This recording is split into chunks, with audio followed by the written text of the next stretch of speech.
Hi, welcome to Hamilton and Hazen, Behind the Mic.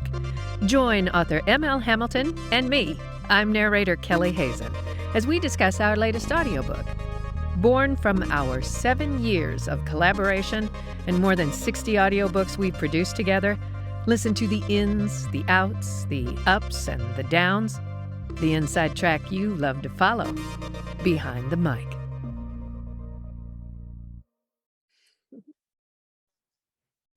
Welcome to Behind the Mic number 10. Today, we're going to be talking about the new book that just came out in paperback and ebook, Pirates in Las Vegas, which is the 11th title and final title in the Peyton Brooks FBI series. And You know what emoji this is? Angel? No, that's that hugging one. Oh, yeah. I never understood that. It's like, I don't get how that's a hug, but somehow. Anyway. Let's interrupt you. I'm here with Kelley Hazen to discuss the writing and the audio production of this book. And I think we both can agree that this one was exhausting for both of us. And unique. And annoyingly, we're still waiting for it to be released. Yes. As of today, as of the 31st of March, it has still not come out. Hopefully by the time everybody sees this, it will be out in audiobook, but we had it down to where the audiobooks were released in like 4 days, and then this one came along, and all of a sudden we're into day 10? It'll be a week tomorrow. No, well, not since, I guess Monday was when, no. It was the 21st we uploaded it. Yeah, so 10 days, it's been 10 days. And it's been a while since it's been 10 days. I mean, of course, 50 days, but yeah. Yeah. So we're angry. So for me, I'll talk a little bit about why I think this one was so exhausting for me to write from a writing standpoint, from a writer's standpoint, and then you talk about why it was exhausting from a narrator standpoint. The first part of why it was so exhausting is this is the culmination of a case that started back in Mermaids, which was the second book of this series. And so this case is carried on throughout all of these books. And so pulling all those threads together required quite a bit of front loading, of doing a lot of going back through the books and pulling all the different clues and threads and making up. I had a timeline going of what happened in each one of the books. And so I kept having to go back and looking at that again. And Did you always know that you were going to use that Peyton was going to be testifying for the Senate Ethics Committee? Because I'll tell you, I thought that was a brilliant way of it was a brilliant device to remind us all of what the heck had happened from the beginning in the Corporal Dawes case. That was really a great and also just brought, it brings the whole book. It wraps the whole book up really effectively, I thought. Well, so what gave me that idea was I was teaching Frankenstein, and I was teaching my students about frame stories. And Frankenstein is told as a frame story. There's the greater story, and then there's these smaller stories within it. You have the greater the letters that are written. You're talking about Mary Shelley, right? Yes, yeah. And then you have because you have a book. You have a book called Frankenstein. I'm like, sorry, yes. I'm talking about the original Frankenstein by Mary Shelley. And then you have Frankenstein story, and then you have the monster story. And I was teaching about frame story, and suddenly the light bulb went on, and I went, you know what? That's what I want to do with this one, because it will do exactly what you said. It will allow me to remind readers what had happened throughout all of the stories and to catch them up on the Dawes case. And so I got to thinking, well, how can I, in what vehicle can I do that? Mary Shelley did it through letters from one character to his sister. And I thought, how could I do it? And it just came to me about the Senate Ethics Committee hearings, we've seen so many of them in recent years. We've seen the ones, with Hillary Clinton testifying before the Senate committee. We've seen the one, I'm blanking on his name, the FBI. Kelley. No, I'm totally blanking on his name, but the very tall guy. And then we saw Jon Stewart testifying. I don't think it was before the ethics committee, but it was before a Senate committee. And so that is what gave me the idea. And I watched a lot of those testimonies to see how it's actually done, which again added a layer to how difficult this book was to write. And then the whole idea of, I went down a rabbit hole with the whole idea of antiquities trafficking, which led me to a bunch of research on that. And then the last part of it was the whole thing on shipping, intercontinental shipping, which lading, the bill of lading. The bill of lading. Not lauding. Yeah, not lauding. So anyway, for me, that's why this one was so exhausting, were all those elements that came into play in this one. For you, go ahead and speak to what was it with this one? There was, well, we sort of revisited like every character that's ever existed, which, and it's funny because it's so like home to do the Peyton books, I mean, all those people sit really, easy in my brain and in my voice, and I remember them. I mean, I think we've talked a lot in these behind the mic things about how I have, the original, whenever I generate the original voice and then I copy it, and I have a file in Pro Tools where when that character reappears, I can go back and listen to it. And it's become like a game now with the Peyton books, because a character will come up and like Bartlett, I mean, when was the last time we heard from Jimmy Bartlett? And it was like, and I'll see it coming, and I of course read it, so I know he's coming, and it's like, I'm just gonna go with what I think I remember it is, and then check it and see how far off I am. And it was like, I was right like every time. Although I do feel like Devin Adams, when I used him in one of the sound bites for Pirates in Las Vegas, and he's meandered over time. He's gone to a different place, which is kind of interesting. But then so has his character. I mean, he started out as the genteel love interest, and he's kind of turned into almost comic relief now in some ways, and a vehicle for the stories. But anyway, there was just such a demand in this book, and I mean, it's almost tough to talk about it without, no spoiler alerts or anything. But I mean, so we have a murder, and we have the family of the guy, which was very that was very moving, the way you dealt with this just really great guy, the doctor that and his family. He's gone so much farther from his family, so you have this in terms of his development and his lifestyle and everything, and just their devastation at his loss was really it was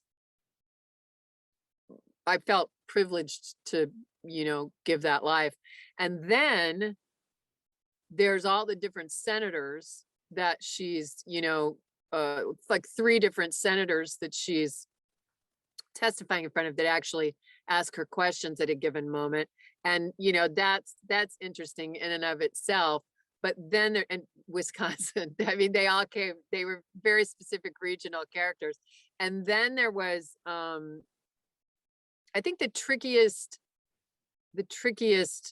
one was the schizophrenic, or not the schizophrenic, but I mean, then there is the schizophrenic, and then there's the other, but the how do we describe him, or can we describe him?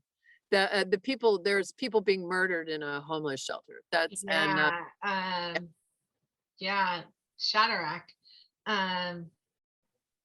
Yeah, I'm not even sure what his diagnosis is. They don't even. Yeah. He actually initiates the discussion of homelessness Yeah. and uh, and cities making a difference. But that it, it was just, there were a lot of very sick people. There were a lot of extremes that had to be um carefully Hmm. handled, because I think it's the temptation to go over the top, particularly when I'm reading or giving voice to somebody that's, I mean, I can relate to a lot of things, but murder is, murder is kind of out there. You sort of have to go to a kind of a dark Mm. place. And also, how many books? I mean, what book is this in this series? This is 11 in that series, but there were 8 in the first one, so we're at So 19 yeah, we're total. starting And to then, push like 20 murderers. yeah, And and that doesn't even count, A Sour Grape, which just came out in January, which goes back even further than Painted Lady does. So so yeah, like, just for the sake of variety.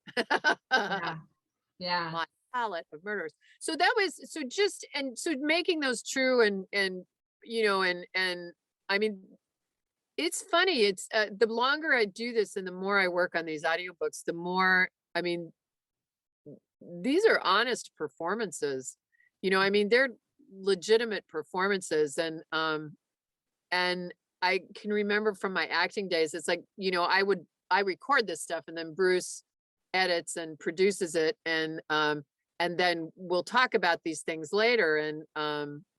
And in conversation, I was reminded that even when I was doing on camera work in my visual acting career, um, I finally got to the place where whenever I would read for something or audition for something, I would tell them, look, just record everything, and they'd want to do a practice or a rehearsal. And it's like, no, record the rehearsal, because my best stuff is always the first stuff before I think about it. And yeah, that's how I went to a lot of this, is just, I just go and and let my, whatever that is, whether it's my recording angels or my intuition or whatever it is, because it's not when it gets intellectual, that's when I think it's gone awry by that point. So I try to just work from my gut, and that, so that was how I got through that. But I would end recording sessions just exhausted, just exhausted.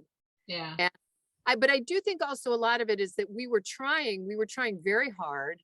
And this was the first time that we had actually, like, not the first time, I think we tried to do it with a sour grape too, but it was the first time that we were trying to get the audiobook to come out in tandem with the ebook and the paperback.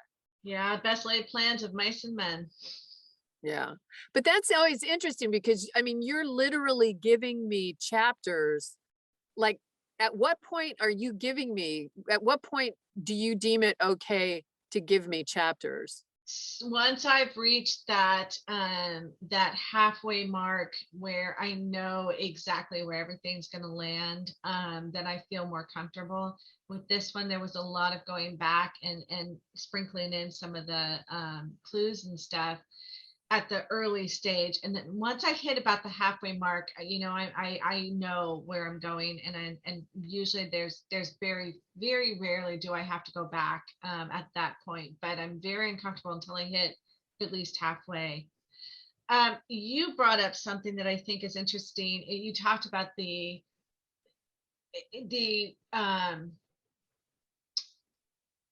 trying to rein in and not go over the top.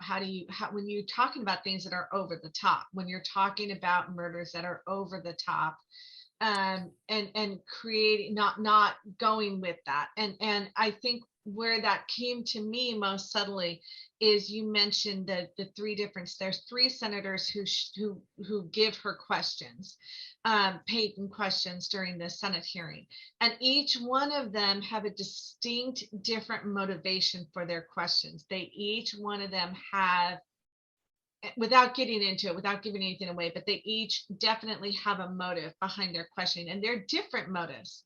And then you have the case that you brought up with the very, very ill young man, homeless man, that he has his very distinct motives. And I think And the senator, the guy, the Nevada senator at the end, yes, Lang. Yeah. yeah. And I think it's it's- that. Go ahead. I knew you would eventually give him a voice, and I knew exactly what I wanted him to sound like. I based him. I don't know if you've ever seen a movie called The Last Boy Scout with No. it's with Bruce Willis and just a great comedian whose name I can't remember. I think he's one of the Wayans brothers. And but there's the guy that owns the NFL team in that movie. It's all about football and this corrupt owner of this football team. That actor, he's from Texas. I think they're in Texas, but that performance of that guy, that's exactly who I based Lang on. And I thought I was pleased with the outcome.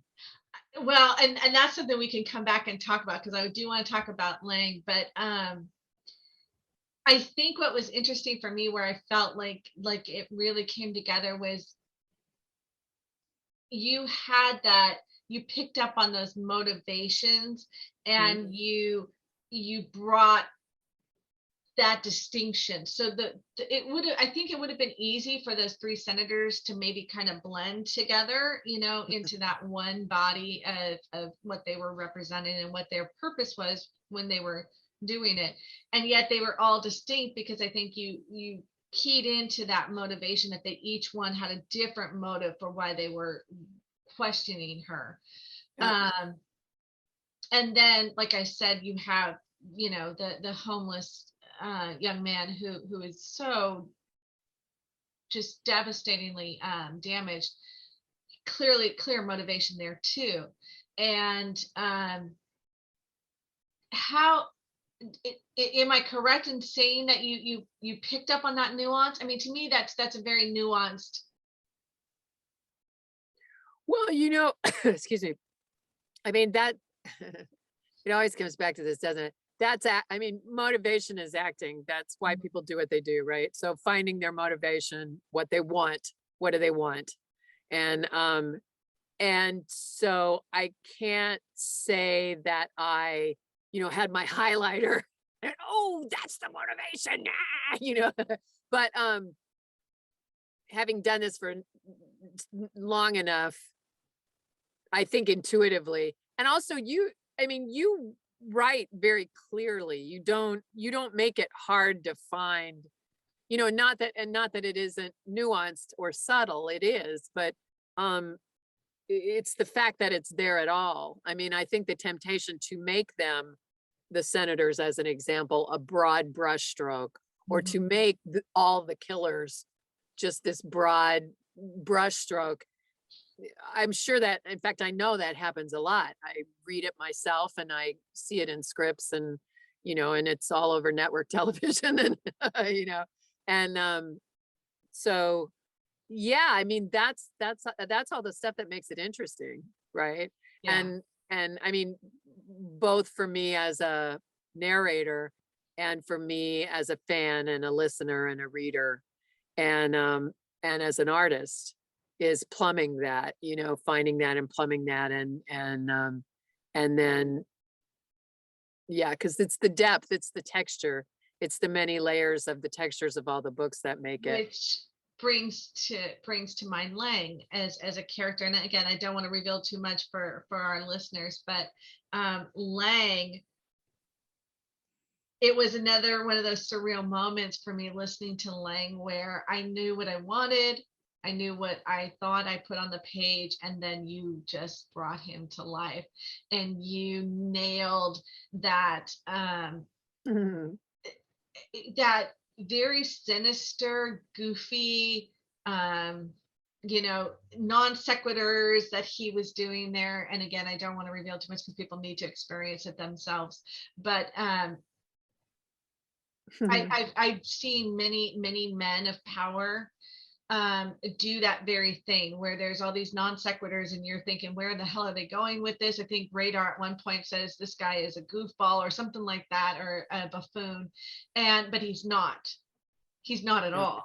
And I really wanted that to come across, that there is this undercurrent there, and you did it. You nailed that beautifully. And I think that's one of the, I think that's really important. At least it's something that I strive for in my work, and that when I see it, I admire it in other people's work. And I see it in your work. That's why I love to record it. Is the unpredictability. I don't want to know. I don't want to be able to guess. I want to be surprised, and so whenever you offer me the opportunity to play against, to go in the completely opposite direction of where we imagine the story is going to go. And even if it eventually gets there, but by a more interestingly circuitous route, that's, I long for that. And I, as I said, I try to put that in my work. And when you automatically give it to me, then it makes it really, going, that's like with a lot of these psychopaths and these killers and stuff. When I initially think about them, I try to think how far opposite I can go than what anybody would anticipate or expect. That's that. Yeah. You brought up. You gave me that with Lang with the Bowen. I'll say 2 words: orange juice. That's it. You brought up Devin and his character, and that going from being Peyton's very sophisticated, very suave love interest to this for me, he's a very interesting character, and his relationship has gone not with Peyton. It's not the relationship with Peyton, it's the relationship with Marco that has become so fun for me to play off of, because they are so unlikely to be. I think Devin at one point calls their relationship that they're frenemies. Yeah. I don't know that Marco would say even that, it would grant it even that much, but there's definitely a charisma and a chemistry there between the two of them that has developed over all these books. That's fun for me to write. I don't know whether for you it's fun to see that kind of.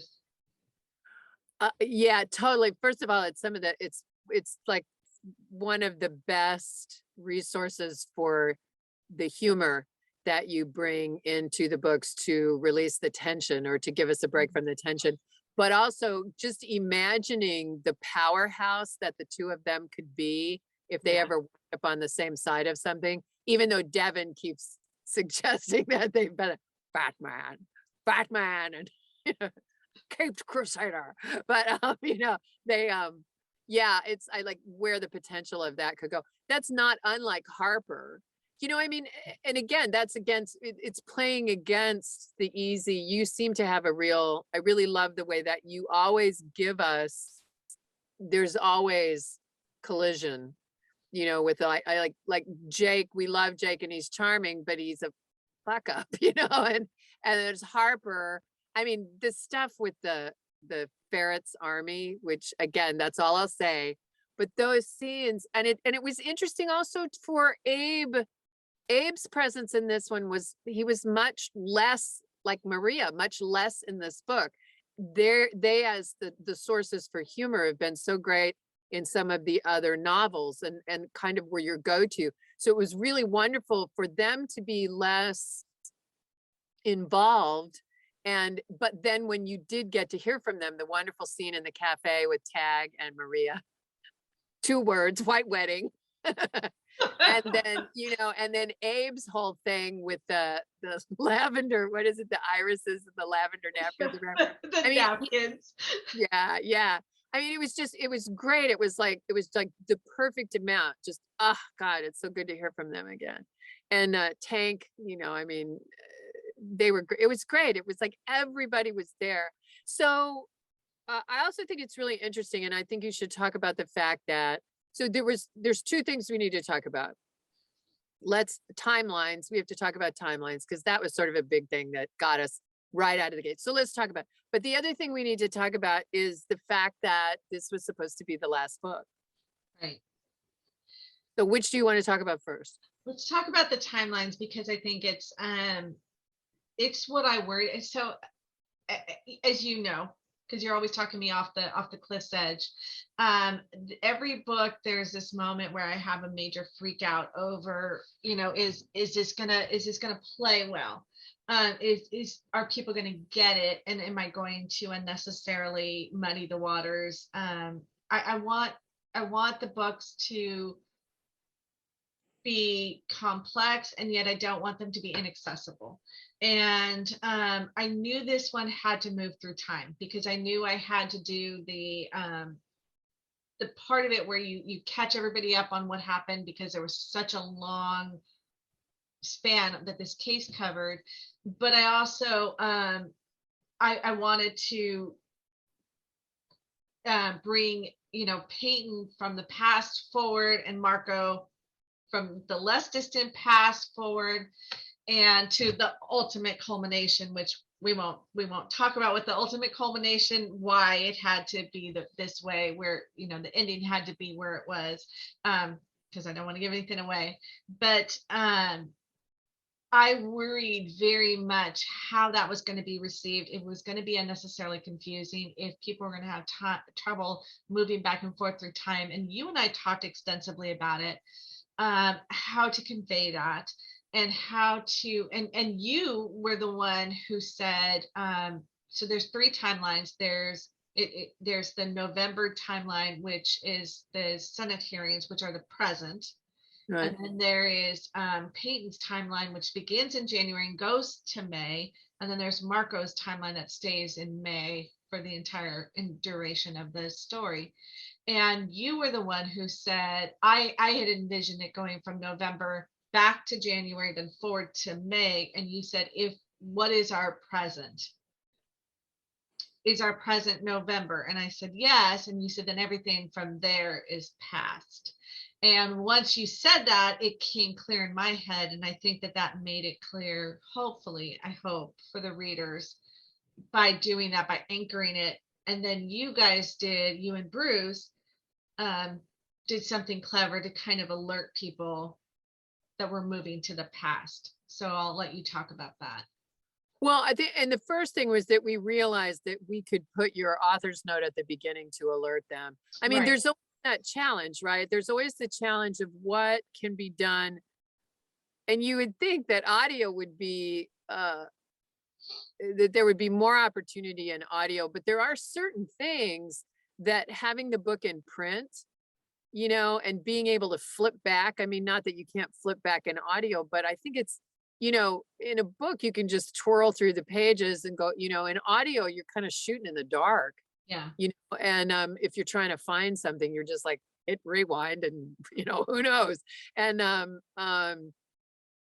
so realizing that we could put that author's note in front was a really, and hip them to pay attention the same way, you did in the book, but really alert them to that with, in terms of just the tone of it, right? The urgency. And then, and it was funny because I remember I was reading, this was when I was prepping, and I actually hit one point and I think I texted you and said, wait a minute, this doesn't make any sense. You said this thing and all of a sudden it's here. And then I caught myself and realized that I had forgotten that I was in a chapter that was a change in time.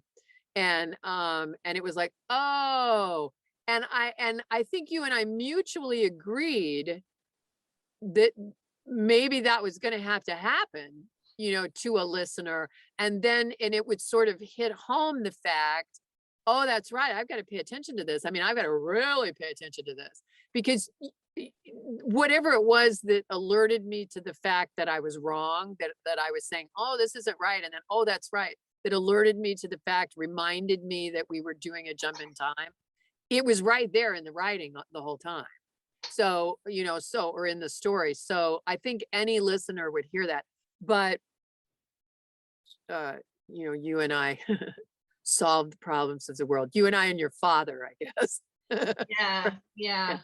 And but I just talked to Bruce about it, and I said, we have to do, Bruce, just in case anybody's listening that hasn't listened before, Bruce Carver, who is my husband and is also our engineer and producer at Storyteller Productions.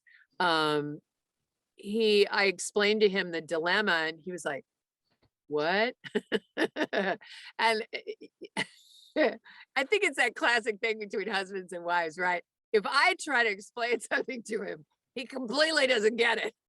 But he listened, he just listened to the work, right? And he went, oh, and he just created, it isn't so much like a chime, this is happening, but he created each chapter. And sometimes, and I think this is the part that makes it challenging, because I'm actually reading a book now by Leanne Moriarty, Apples Never Fall.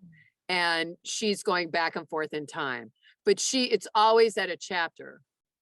She never does it internally. And I think the thing that made it challenging with Pirates was that this was happening within chapters. Mm-hmm. And I think it's our nature as readers and listeners to go, okay, it's chapter 2. That's the time period. And then you're going along thinking you're still in that, so that was the challenge that you laid for us.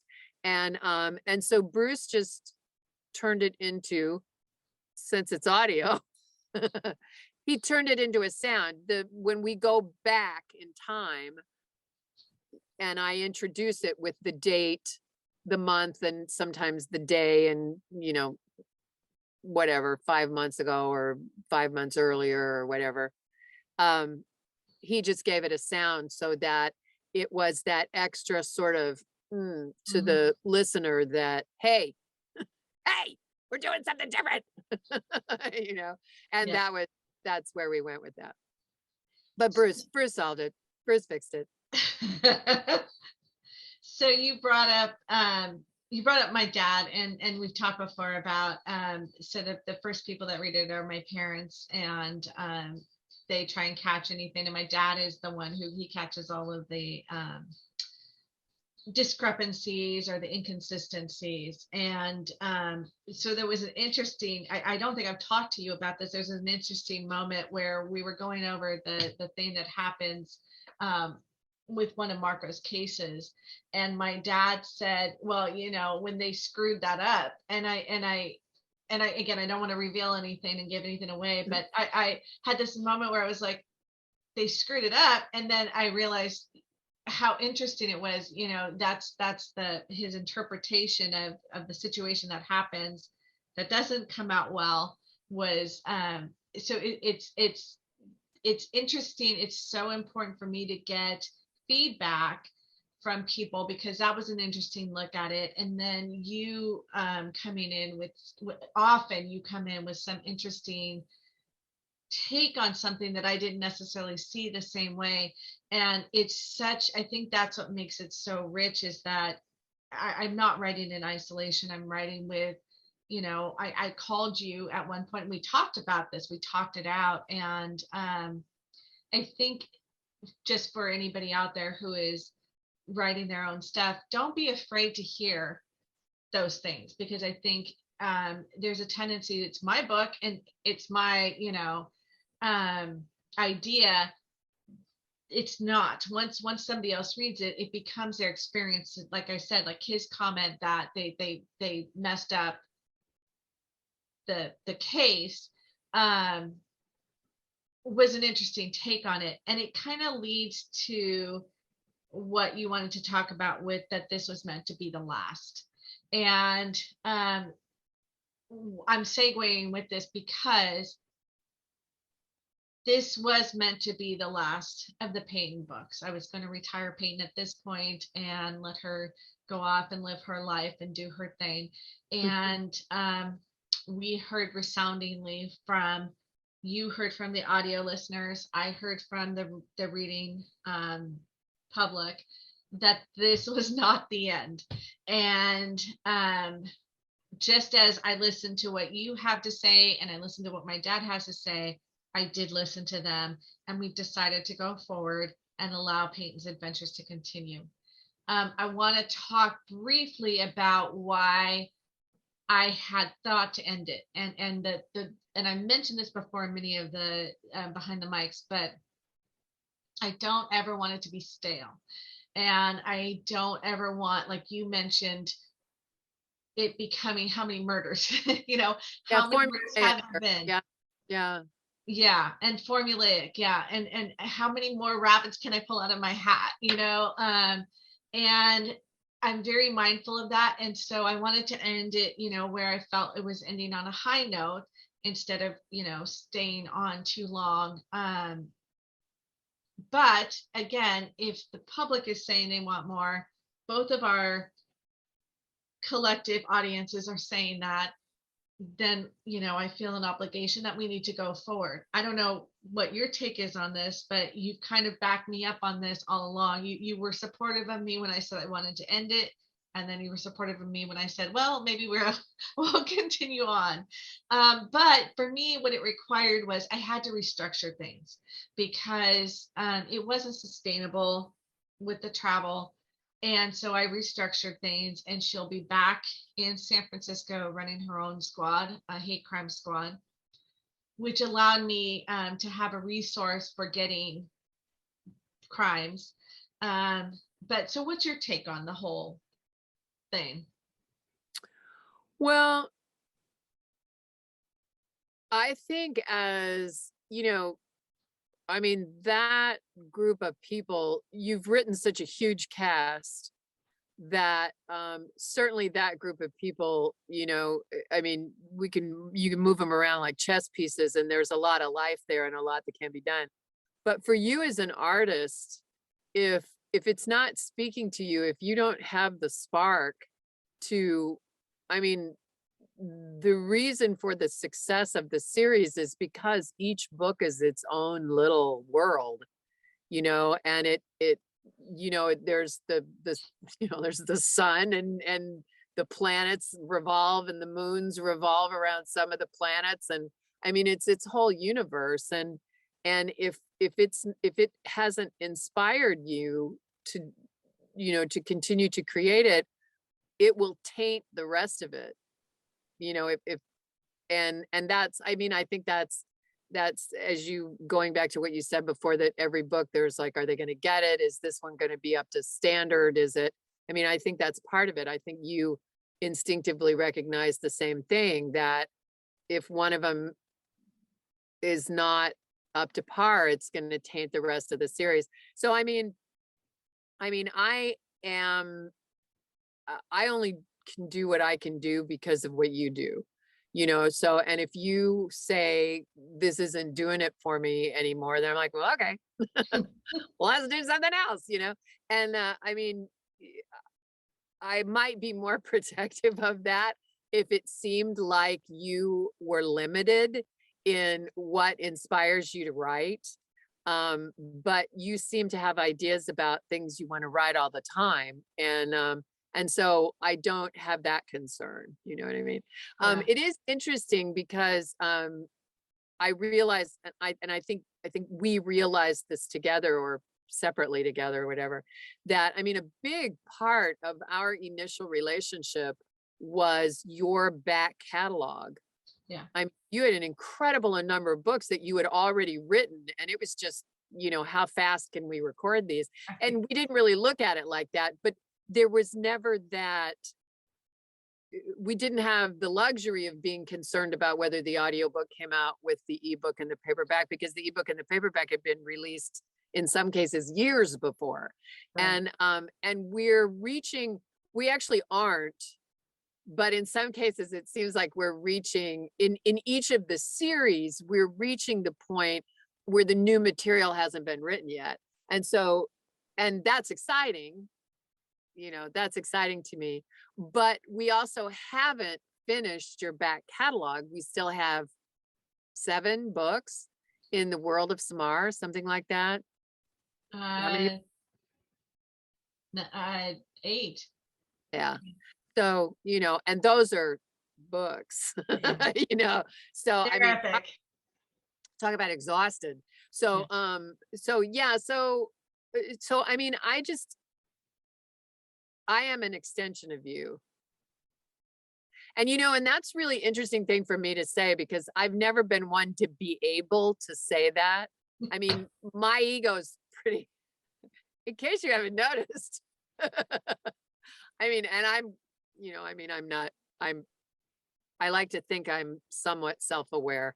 So, I mean, I know that my ego is pretty large. And so for me to be able to say I'm an extension of you, and so if you're happy, I'm happy, that's kind of it.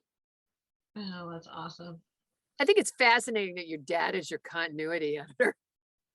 He is so good at that. He'll pick up things and he'll say, back here you said this and this doesn't make sense. And then my dad is a jack of all trades, so he knows a little bit about everything. Except for I did get him on the international, the intercontinental shipping. He didn't know much about that, so I had to do my own searching for that. But he got you on the Congressional Ethics Committee, right? He did. He knew all about. Yeah, he got me on that one.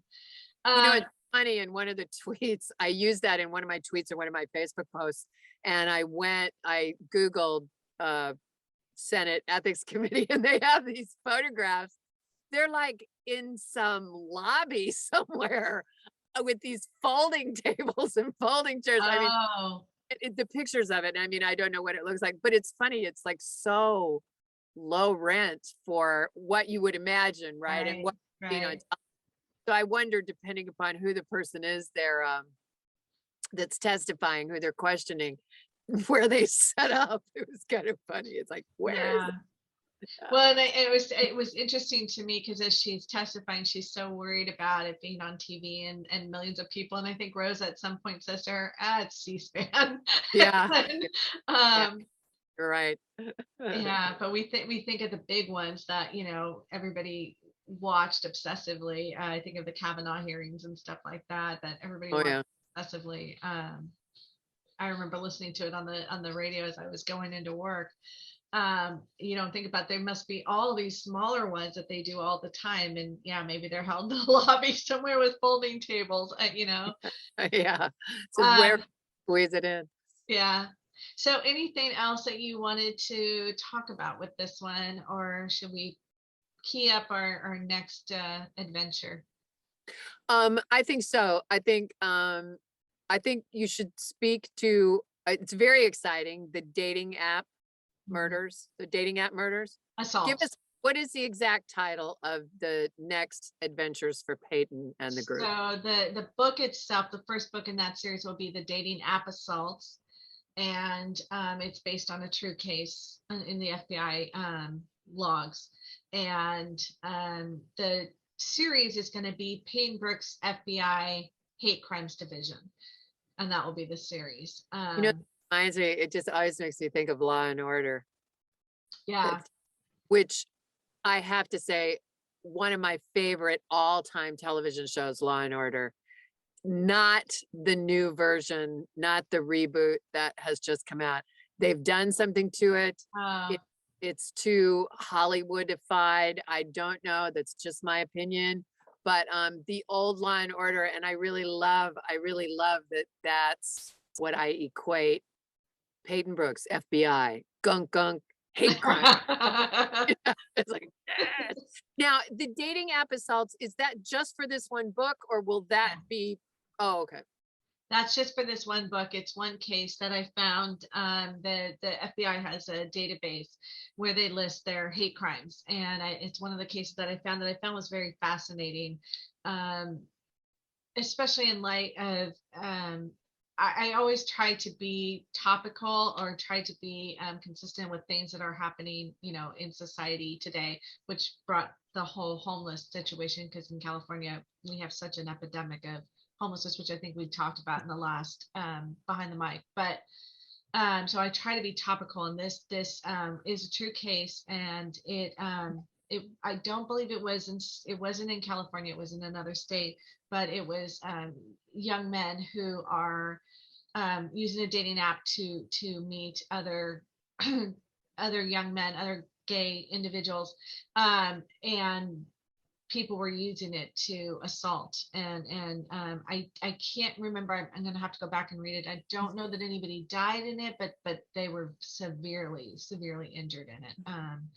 So, and that's kind of a horror that everybody fears when you go. I mean, I don't know how modern dating is done without an app, but at the same time, you're taking a risk. And so I thought it was very topical and timely for what's happening in the country.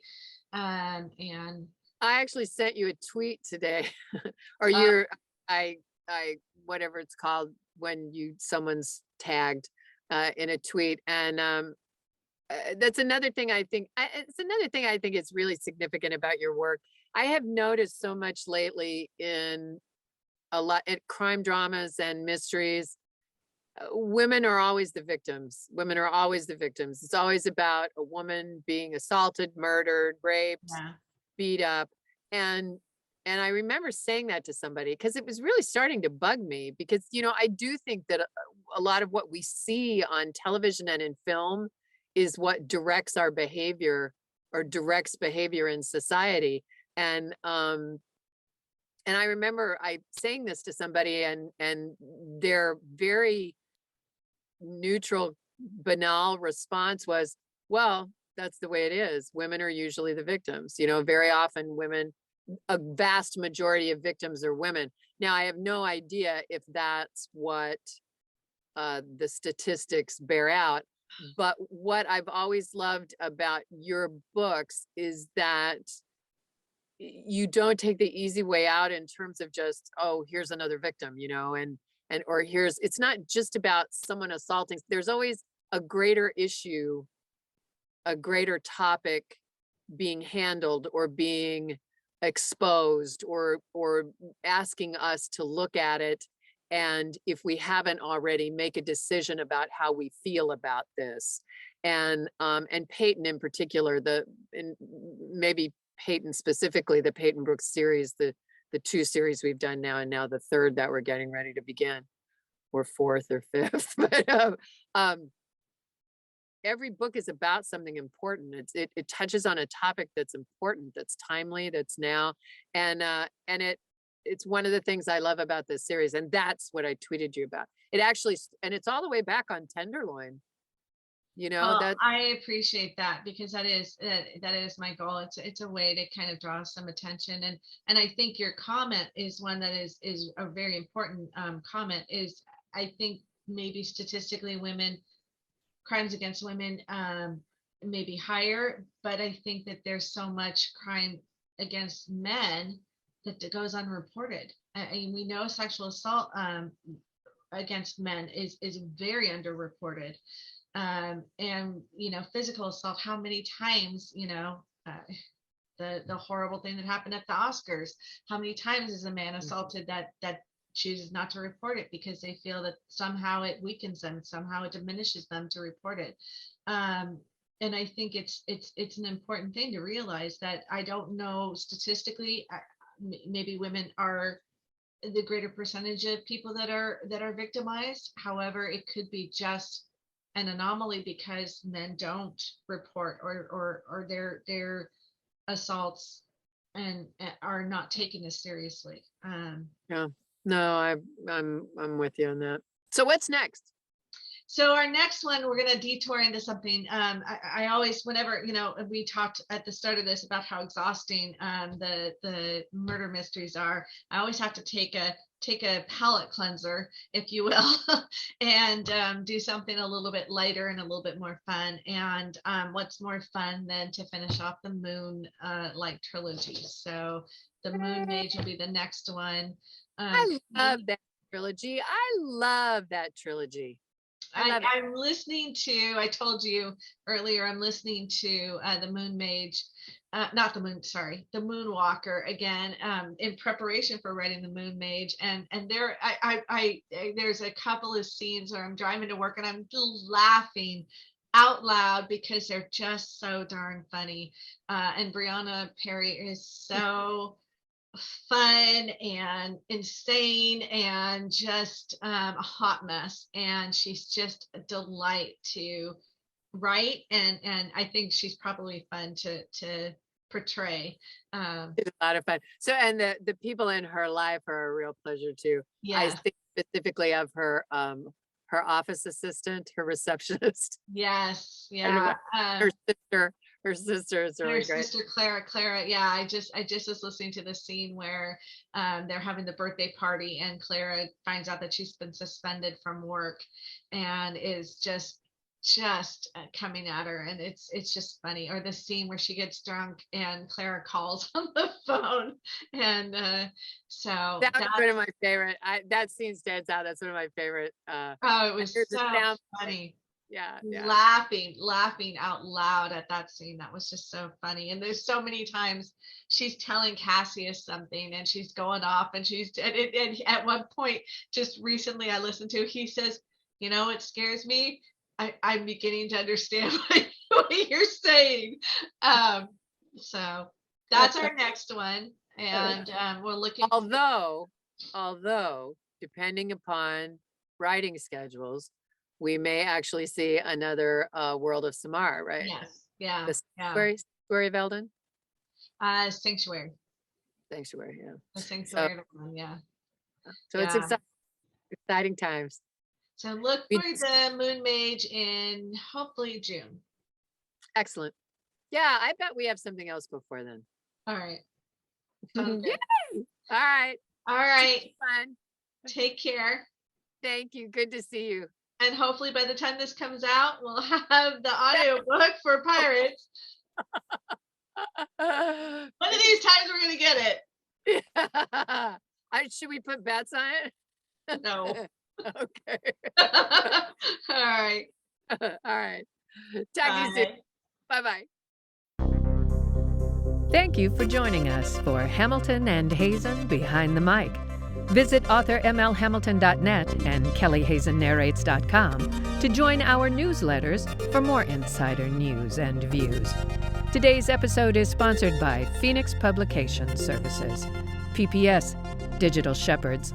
Let us ignite your writing goals.